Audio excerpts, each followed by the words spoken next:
Bonjour, je m'appelle Jean-Jacques Nantel. Dans la nature, quand une espèce animale détruit son milieu naturel, elle voit tôt ou tard sa population s'effondrer. Le Grand Nord, qui a un environnement très simple, nous fournit plusieurs exemples clairs de ça. Par exemple, les lemmings, qui sont des rongeurs qui se multiplient très rapidement, en arrivent souvent à surexploiter tellement leur milieu que leur population finit par s'effondrer. La population des renards arctiques, qui se nourrissent de lemmings, subit également des hécatombes régulières, mais avec un certain retard sur les lemmings. Dans le nord du Québec, les caribous de la rivière Georges, qui étaient 800 000 il y a seulement 20 ans, sont aujourd'hui seulement 15 000. Et ça, c'est sans qu'Hydro-Québec en soit aucunement responsable.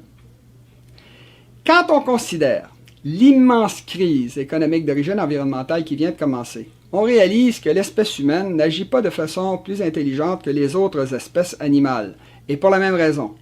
Parce que les êtres humains sont à peu près incapables de comprendre qu'ils ne peuvent pas multiplier à l'infini leur consommation sur une planète où les ressources sont strictement limitées. Si, de nos jours, les paysages autour de la Méditerranée sont semi-désertiques, c'est à cause du climat, bien sûr, mais c'est également parce qu'il s'agit d'une des régions mères de la culture humaine. Parce que ça fait des millénaires maintenant que les peuples méditerranéens coupent leurs forêts et massacrent leurs animaux sauvages. Il y a 3000 ans, les pharaons égyptiens pouvaient chasser une foule d'animaux sauvages dans la vallée du Nil, une vallée qui est aujourd'hui presque vide. Du temps d'Alexandre le Grand, il restait des lions en Grèce, et du temps des Romains, il restait des troupeaux d'éléphants sauvages en Algérie. Et à la fin du Moyen Âge, nos ancêtres avaient presque réussi à déboiser l'ensemble de l'Europe de l'Ouest. C'est la découverte de l'Amérique qui a permis aux Européens d'échapper à la misère pendant quelques siècles. Parce que ce qu'ont fait les Européens et leurs descendants depuis environ 5 siècles, c'est rien d'autre que de consommer un continent neuf. C'est d'ailleurs avec les profits tirés de l'exploitation de l'or, de l'argent, du sucre, des fourrures, enfin de tout ce que pouvaient fournir les trois Amériques, que les Européens ont pu financer le développement de toutes les technologies dont ils se sont ensuite servis pour conquérir l'ensemble de la planète. Comme de plus, les Amériques avaient tendance à se vider de leurs habitants d'origine parce que les épidémies exterminaient les Amérindiens, les Européens ont pu en plus y déverser leur surplus de population pendant des siècles. Évidemment, ça a concerné surtout l'Amérique du Nord, qui jusqu'au début du 17e siècle était la partie la moins peuplée et la moins bien développée des trois Amériques. Entre 1615 environ et 2015 et même au-delà, il n'y a pas eu une journée de l'histoire de l'Amérique anglo-saxonne qui n'a pas vu sa population augmenter, alors que des pays comme l'Inde ou la Chine subissaient régulièrement des famines et des épidémies catastrophiques. Le premier contingent de colons anglais qui a réussi à faire souche en Amérique du Nord s'est installé à Jamestown en Virginie en 1607. Par la suite, la colonie s'est développée très rapidement, au point qu'en 1630, elle avait 6000 habitants, et 20 ans plus tard, en 1650, elle avait 52 000 habitants. Par la suite, et ça c'est pendant 2 siècles, la population américaine allait pouvoir se multiplier par 2 environ à tous les 20 ans. Et ça, c'est jusqu'en 1850. Si on avait demandé à un expert de 1850 de faire des prédictions sur la population future des États-Unis, il est probable que cet expert-là se serait dit que puisque la population doublait tous les 20 ans depuis 250 ans, il suffisait pour lui de tracer une ligne rouge sur la courbe de croissance de la population américaine pour nous donner à chaque année la population correspondante. Alors pour 1870, par exemple, c'est-à-dire 20 ans après 1850, il aurait prédit une population de 46 millions d'habitants pour les États-Unis, alors que la réalité était de 39 millions d'habitants.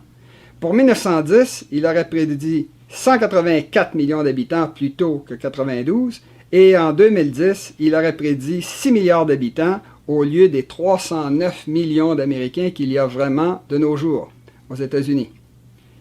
Pour quelle raison est-ce que la population américaine d'après 1850 a arrêté de croître au même rythme qu'avant 1850? Eh bien, la raison est simple et évidente. parce qu'elle a rencontré des limites physiques qui les ont obligés à réduire le taux de croissance de la population. Si, avant 1850, les Américains ont pu doubler à tous les 20 ans, c'est essentiellement parce que le territoire des États-Unis lui-même n'arrêtait pas de croître à peu près au même rythme. Parce que le territoire initial des 13 colonies américaines de 1776 a beaucoup plus que doublé en superficie en 1783 à la suite de la guerre d'indépendance américaine. 20 ans plus tard, en 1803, le territoire américain a encore doublé. Et il a doublé une nouvelle fois vers 1850. Quand, finalement, le peuple américain s'est heurté à la barrière du Pacifique, il a commencé à s'accumuler le long de la côte californienne, notamment après la fameuse ruée vers l'or de 1849. Comme il restait alors peu de terre à distribuer, les fermiers américains, qui étaient alors majoritaires dans la population, ont commencé à aller se concentrer de plus en plus dans les villes, et notamment dans les villes champignons qui poussaient le long des chemins de fer. Comme les enfants n'ont jamais été des actifs très payants, très rentables dans une ville, le taux de natalité américain et le taux de croissance américain s'est mis à baisser.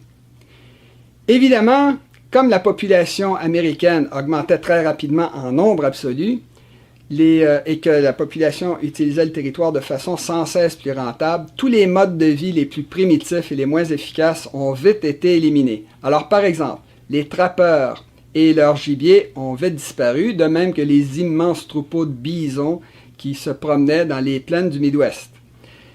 Quant aux Amérindiens, qui étaient habitués depuis plus de 4 siècles à voir des Blancs en Amérique, ils ont été submergés en quelques années par le raz-de-marée des colons qui leur a pris leurs terres et qui les a refoulés dans des réserves.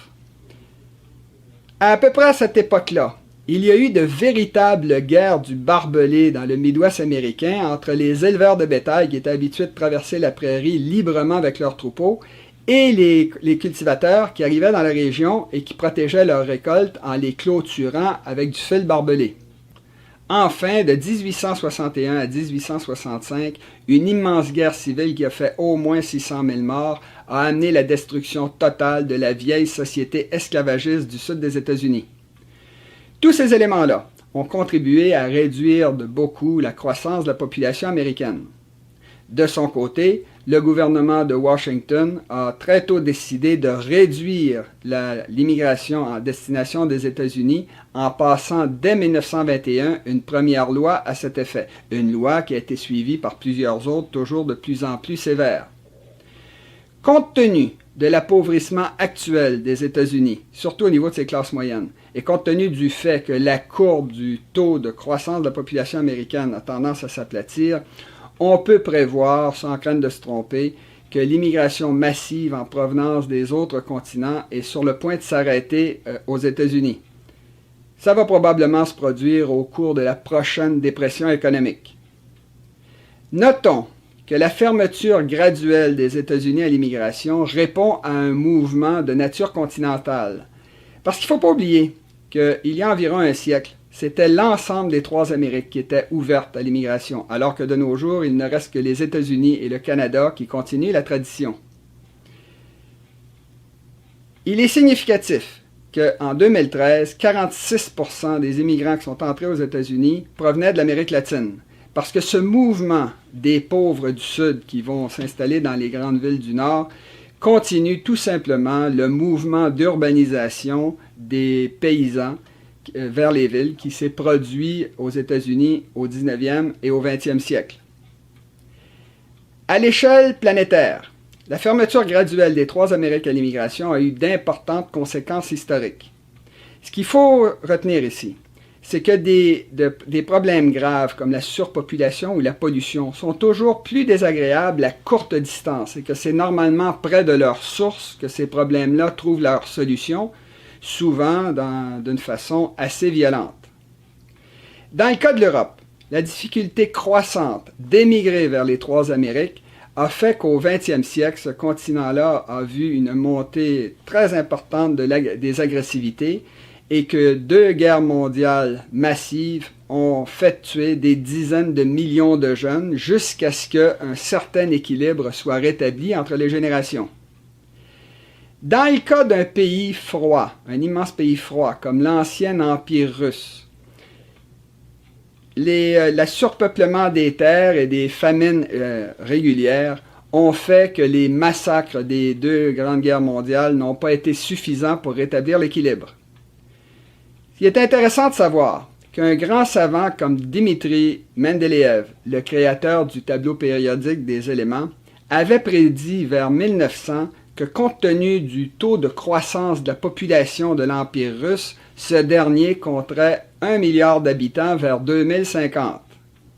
Mendeleïev, qui s'était contenté de poursuivre bêtement les courbes, comme on l'a fait tantôt dans le cas des États-Unis, ne pouvait pas prévoir l'immense révolution communiste de 1917, au cours de laquelle les nouveaux dirigeants du Kremlin ont décidé d'accélérer l'industrialisation de l'URSS en s'acharnant à détruire la classe des paysans, c'est-à-dire la classe sociale qui fournissait l'essentiel de la nourriture du pays, de même que la plupart de ses enfants, de ses soldats et de ses travailleurs d'industrie.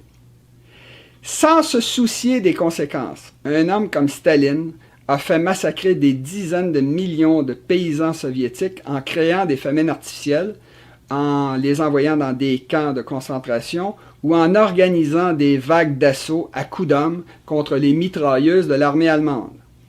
Staline allait même jusqu'à envoyer des ordres écrits dans lesquels il énumérait le nombre de meurtres qu'il voulait voir commis dans chaque république soviétique, et ça sans donner les noms des victimes. C'était tuer pour tuer.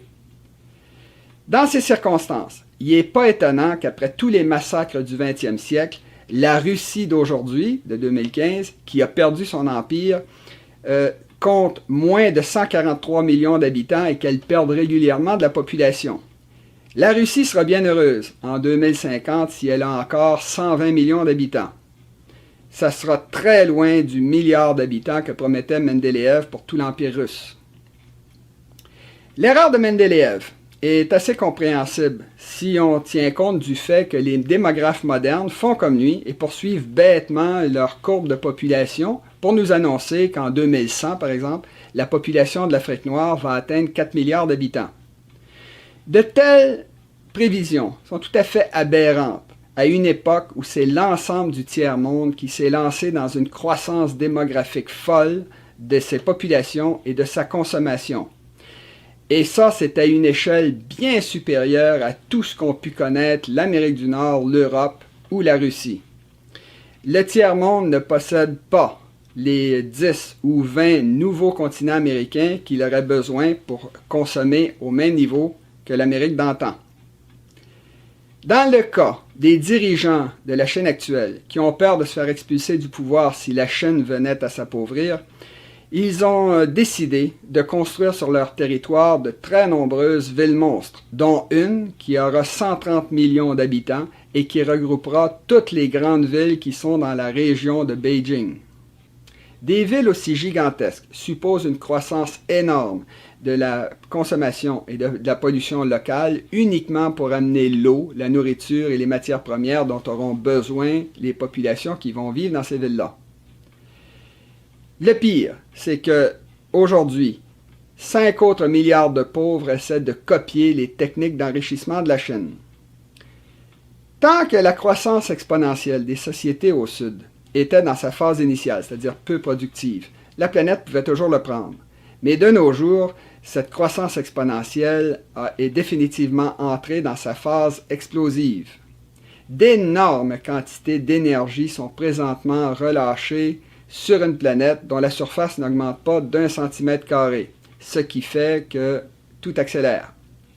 C'est d'autant plus vrai que le développement récent de l'Internet nous permet de déplacer instantanément sur d'énormes distances et à un coût presque nul des quantités fabuleuses d'informations.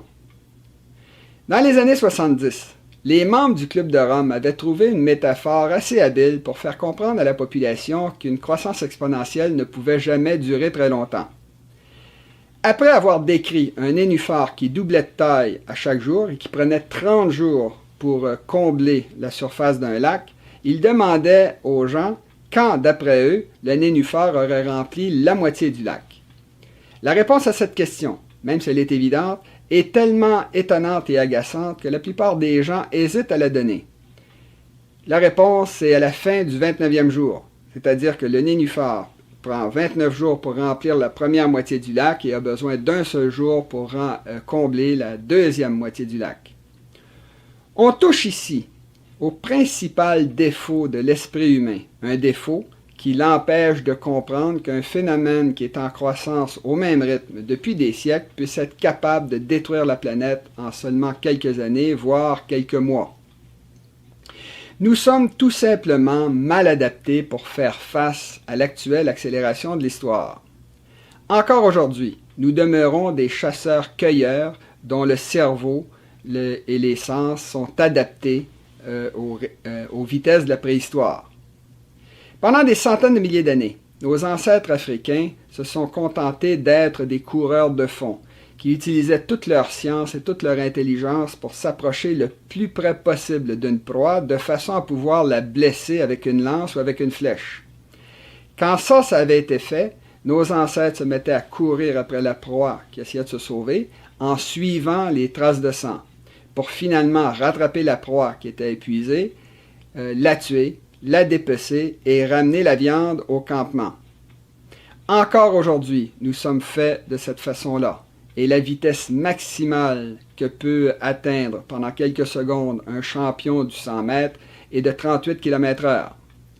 La moindre voiture est capable d'aller 3 fois plus vite pendant des jours, et un avion de ligne peut aller 30 fois plus vite et au-delà. Enfin, les messages Internet se déplacent à la vitesse de la lumière. Pour vous montrer à quel point nos sens sont mal adaptés aux vitesses modernes, il suffit de vous demander quelle est la longueur des pointillés qui forment la ligne blanche qu'on voit défiler à très haute vitesse quand on roule sur une autoroute avec une voiture. La plupart des gens croient que chaque pointillé a une longueur de 2 pieds, alors que la réalité c'est 10 pieds, c'est-à-dire environ 3 mètres. Il n'y a pas seulement que nos sens qui sont mal adaptés aux vitesses modernes. Il y a également nos cerveaux et nos cultures.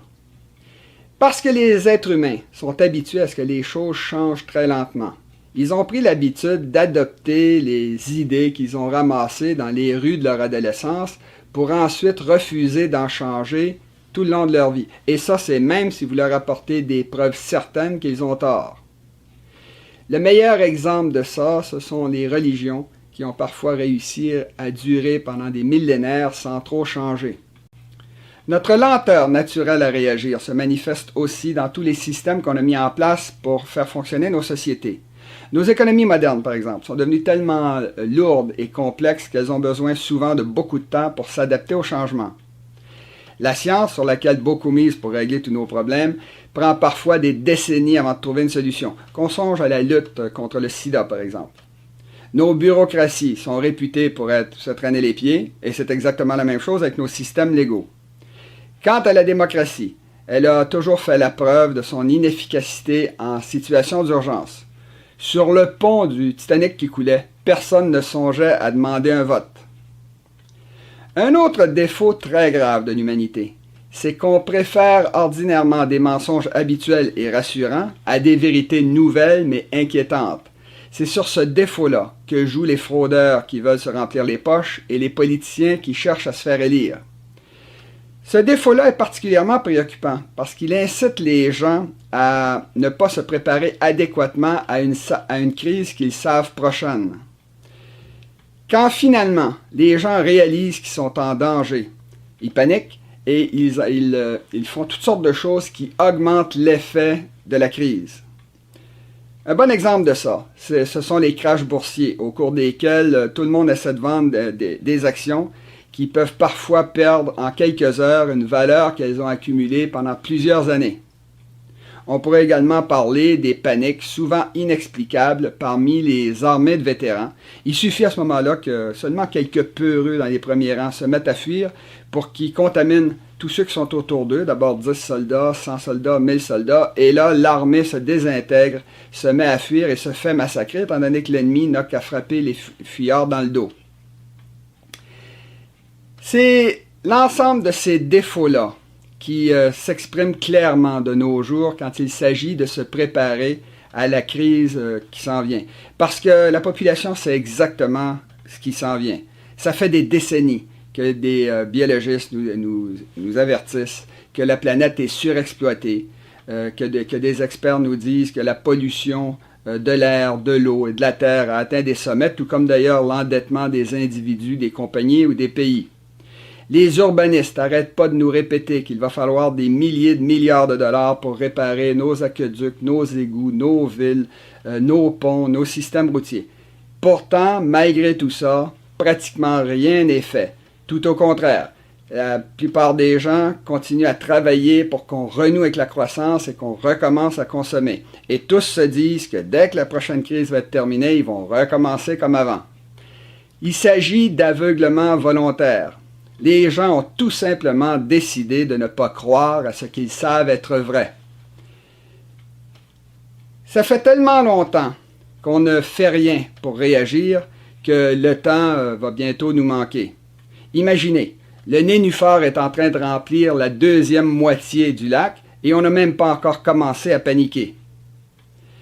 Pour que l'humanité cesse de détruire la seule planète habitable qu'elle possède, il va falloir obligatoirement que ça pleure, que ça souffre et que ça saigne.